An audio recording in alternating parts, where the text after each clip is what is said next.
Forced into a basement in Ukraine, residents began to die. The Russian soldiers forced more than 300 villagers into a school basement.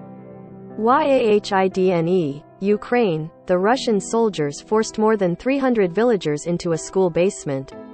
Then, during weeks of stress and deprivation, some began to.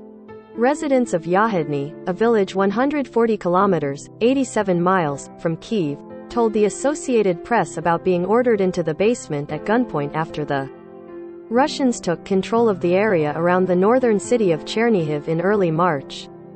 In one room, those who survived wrote the names of the 18 who didn't. An old man died near me and then his wife died next, Valentina Soroyan, a weary survivor, recalled Tuesday as she toured the darkened basement. Then a man died who was lying there, then a woman sitting next to me. She was a heavy woman, and it was very difficult for her. Village by village, town by town, Ukrainians in areas where Russians have withdrawn continue to unearth new horrors.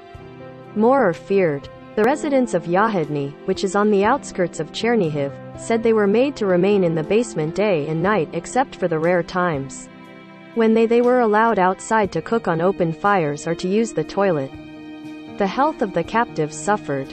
"Here's a chair, and that's how we were sitting for a month," Soroyan said, recalling her aching legs. As people died one by one in the basement, neighbors were allowed from time to time to place the bodies in a mass grave in a nearby cemetery. Each time, they passed through a doorway marked in dripping red paint with the plaintive words, "Attention, children." The glare of a flashlight shows bright drawings in the walls. The Russians could be cruel, surviving villages said. Svetlana Boguda said a Russian soldier who was either drunk or high made her drink from a flask at gunpoint. He pointed the gun at the throat, put the flask and said, "Drink," Boguda said. Julia Serpak said the soldiers allowed some people to make a short trip to their homes if they sang the Russian state anthem. But they didn't allow us to walk much, she said.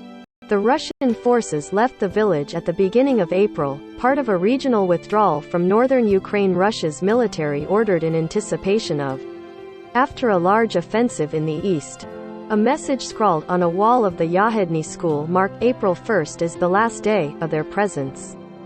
The soldiers left behind unexploded artillery shells, destroyed Russian vehicles and rubble. Follow the app's coverage of the war at https://